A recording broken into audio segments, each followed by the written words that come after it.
Je vous l'ai dit tout à l'heure, je n'aime pas l'expression « temps ordinaire ». Ce qui est ordinaire dans notre société, c'est ce qui est quelconque. C'est quelque chose qui ne vaut pas grand-chose. Or, nous le savons, le temps, la vie sont un bien précieux. A fortiori, le temps liturgique.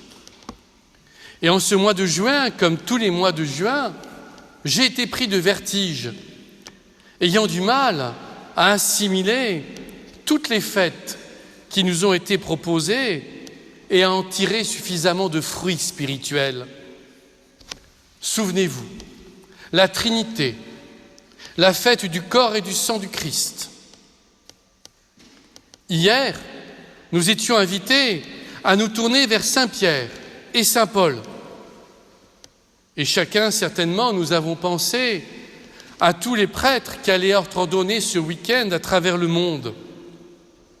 Malheureusement, cette année en France ne sera pas une année record. Fort heureusement, il y a des signes. Ainsi, la communauté Saint-Martin se prépare à une rentrée assez extraordinaire. De même, chez nos frères qui célèbrent selon le rite tridentin, il y a là aussi un certain nombre d'ordinations significatives. Mais ne désespérons pas. Désespérer, ce serait ne pas croire à la parole de Dieu. Or, Dieu peut faire des choses extraordinaires pour chacun d'entre nous. Ainsi, par exemple, c'est ce qu'il a fait pour Pierre et pour Paul. Pierre, un brave homme, pêcheur de poissons, je précise, de son métier, plutôt rustre, voit sa vie bouleversée par l'appel du Christ. Il abandonne tout et le suit. Paul, à l'opposé, un intellectuel, un pharisien, un convaincu, qui, lorsqu'il vit les chrétiens émerger, se mit à les persécuter comme une secte dangereuse. Et là, il rencontre le Christ. Et il est bouleversé. Et sa vie change tellement qu'il donnera sa vie pour le Christ. Mais que s'est-il passé pour ces deux hommes vers lesquels nous nous sommes tournés hier? Dieu leur a parlé au cœur. Non pas à l'intellect, au cœur, car c'est au cœur que Dieu parle. Et c'est pourquoi il y a eu cette semaine une fête à mes yeux fondamentale. Malheureusement, comme elle est en semaine, elle semble être oubliée, notamment par les Poitevins, si j'en juge par le peu de monde à la cathédrale, vendredi soir. L'héritage de sœur Josépha semble être oublié. Cette fête, c'est le Sacré-Cœur de Jésus. Ce Sacré-Cœur, ce cœur ouvert de Dieu, ce cœur rempli d'amour, qui ne sait faire qu'une seule chose, aimer et se donner. Ainsi, par exemple, savons-nous que le mot « pitié » ne veut pas signifier le fait de s'humilier devant Dieu, devant un supérieur qui aurait pitié d'un inférieur. Sauf erreur de ma part, en hébreu, le mot « pitié » désigne l'amour profond de Dieu, son amour maternel pour chacun d'entre nous, cet amour qui sort de ses entrailles.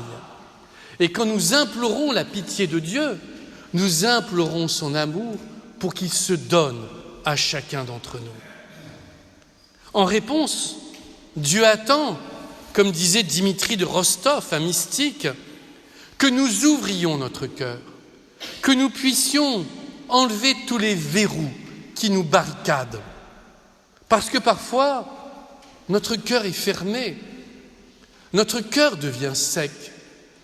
Ceci, comme dirait ce grand philosophe du XXe siècle, Richard Virenque, qui fut aussi cycliste.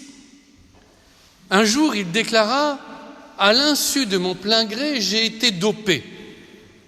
On s'est moqué de lui. Cette phrase est extraordinaire. Et dans la vie spirituelle, nous la vivons. Parce qu'à l'insu de notre plein gré, notre cœur peut se fermer, peut devenir imperméable. On ne s'en rend même plus compte. Ainsi, il y a à peine 10 jours, j'ai fait un pèlerinage à la Sainte-Baume. Je déconseille aux personnes âgées de le faire parce que cela monte très, très durement. Avec peine, je suis arrivé au sommet. Là, j'ai prié et puis je m'apprêtais à descendre quand un prêtre est arrivé avec ses paroissiens. Enfin, presque tous ses paroissiens. Nous nous sommes salués et j'ai commencé la descente.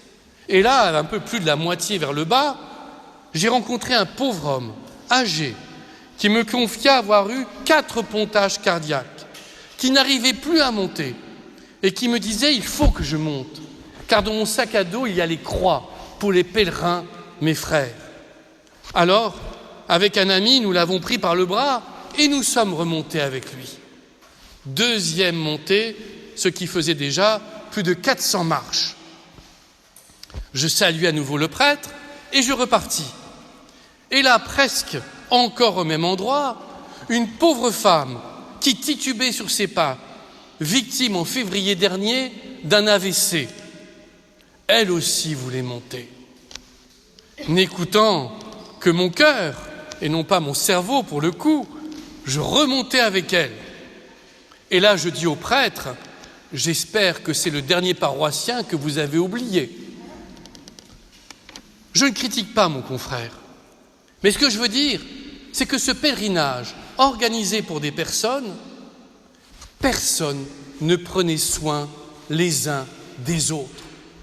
Comment ne pas s'apercevoir qu'il manquait 2 personnes plus faibles? Je ne le critique pas, car cela peut nous arriver à tous.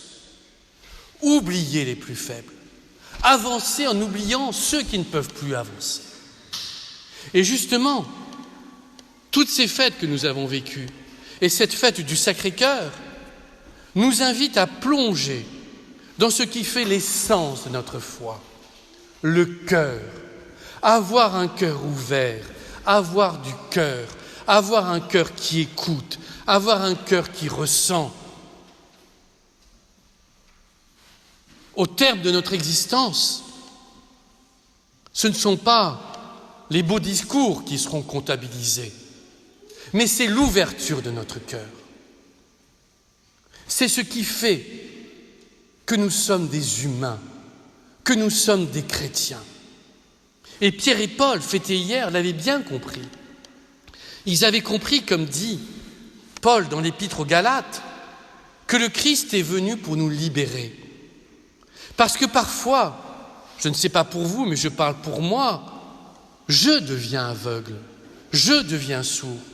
Je ne vois plus l'essentiel de l'existence et je perds mon temps en des choses vaines, alors que l'essentiel tient dans ce cœur à cœur avec Dieu, dans ce cœur à cœur avec ceux et celles qui nous entourent.